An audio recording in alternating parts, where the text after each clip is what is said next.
प्रेमपत्र राधा स्वामी 5वां भाग सिलसिला वचन 34वां सहज उपदेश। जात का भेद और उसका मुकर्रर होना कर्म के बमूजिब।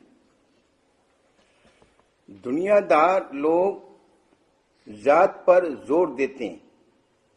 खासकर परमार्थ के मामले में, पर ये नहीं जानते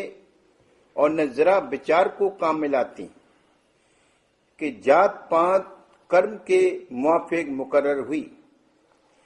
जैसे जो लोग कि मालिक का खोज लगाकर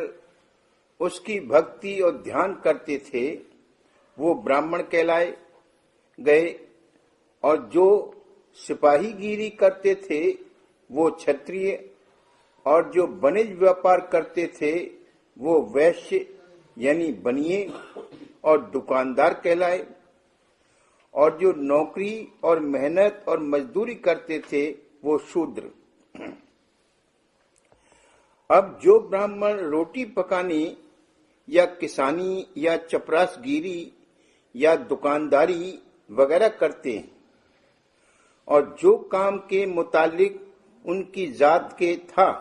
नहीं करते, वे असल में किस तरह ब्राह्मण समझे जा सकते हैं। इसी तरह से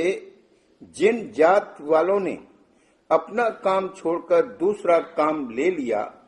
वो भी असल में उस जात में न रहे, क्योंकि जो कोई शख्स पुरानी चाल के मुआफिक ऐसे जात ब्राह्मणों से उनके असली पेशे यानी परमार्थी कार्रवाई का हाल दरियाफ्त करना या उनसे ब्रह्म विद्या सीखना चाहे तो वो कुछ भी नहीं कह सकते। फिर जो कोई टेक धारण करके उन्हीं को अपना गुरु बनावे तो धोखा खावेगा और उनसे उसको कुछ हासिल न होगा। इसी तरह जो कोई वैद्य या हकीम के खानदान में से है या किसी वक्त के बड़े हाकिम या राजा के घराने में से है और अब उसने दूसरा पेशा इख्तियार कर लिया है और न वैदक और न हकीमी जानता है और न अमीरी और राज उसके घर में है, तो जो कोई उससे अपनी बीमारी का इलाज कराना चाहे या कोई कजिए झगड़े का फैसला चाहे तो वो कुछ भी कार्रवाई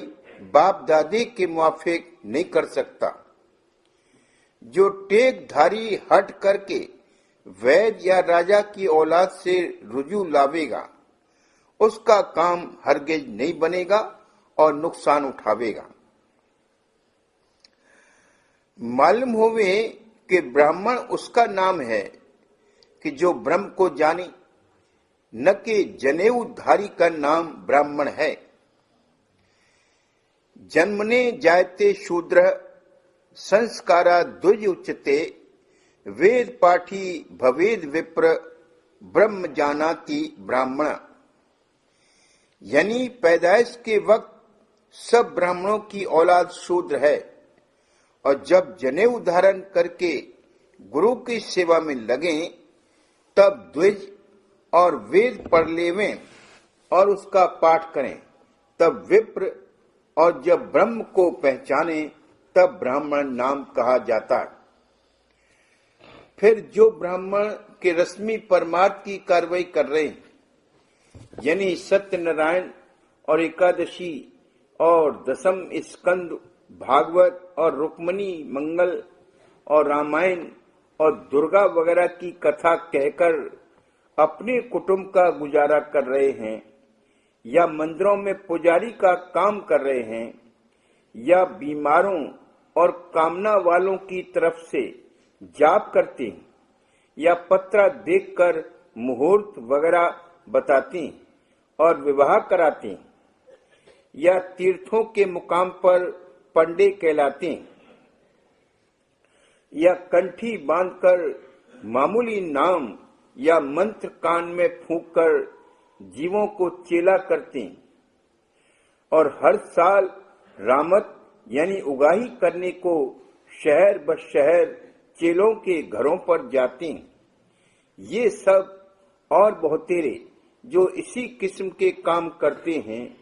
और दान पुण्य और खैरात लेते हैं, सब पेशे वाले और रोजगारी हैं।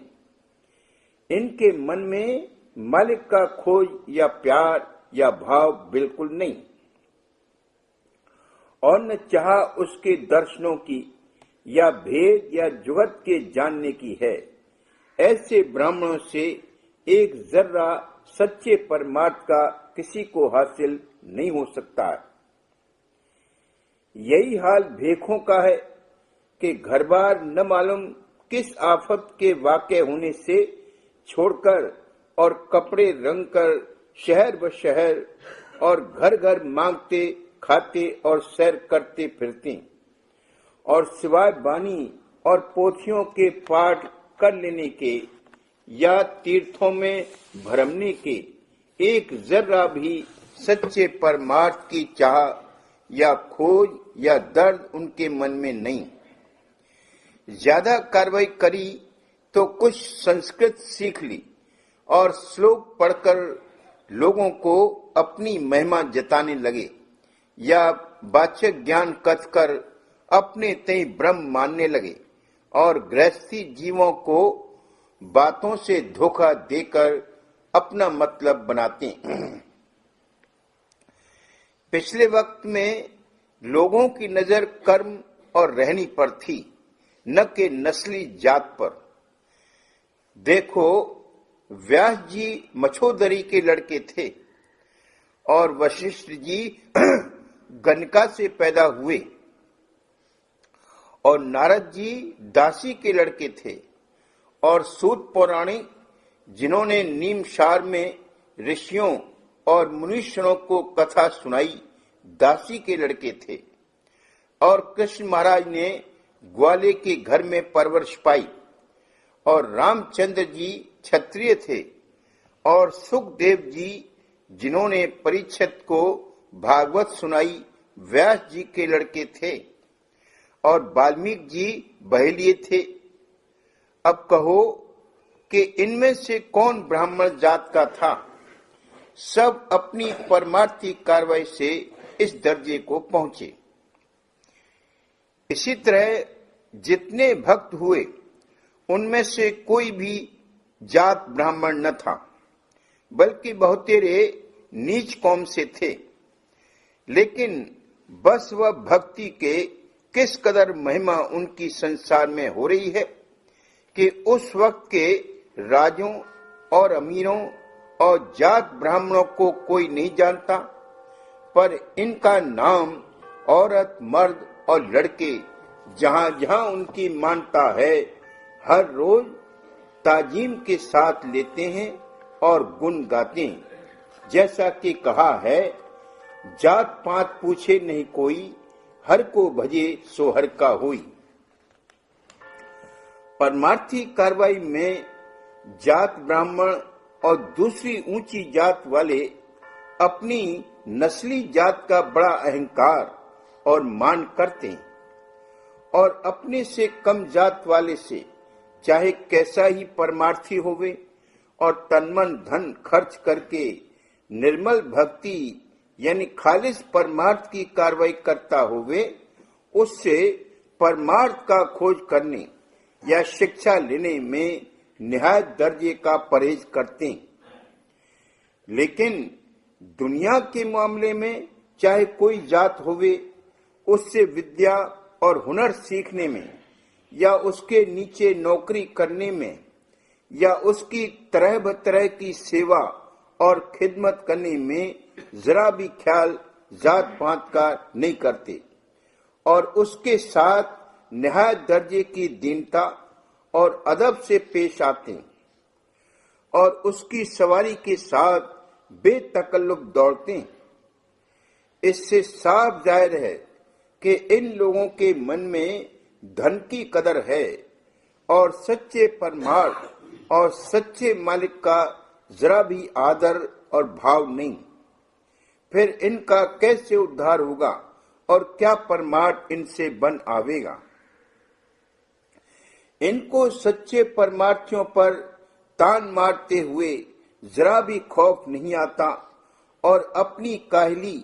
और गफलत और बेजा अहंकार पर जरा भी अफसोस और पछतावा नहीं करते। सच कहा है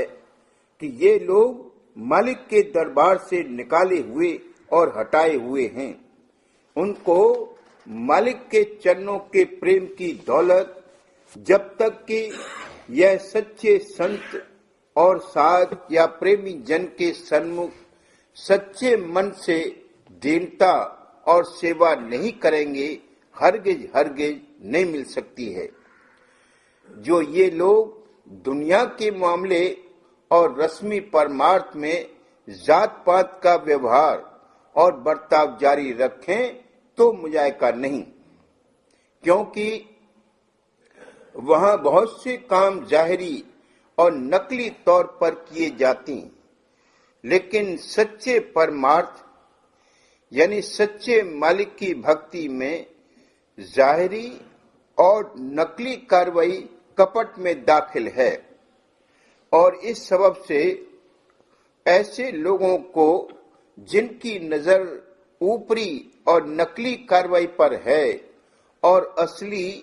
और अंतरी भेद और भाव से बेखबर हैं, मालिक के दरबार और संतों और प्रेमियों के सत्संग में दखल नहीं मिल सकता और इस वास्ते सच्चे परमार्थ की दौलत से वो हमेशा बेनसीब रहेंगी।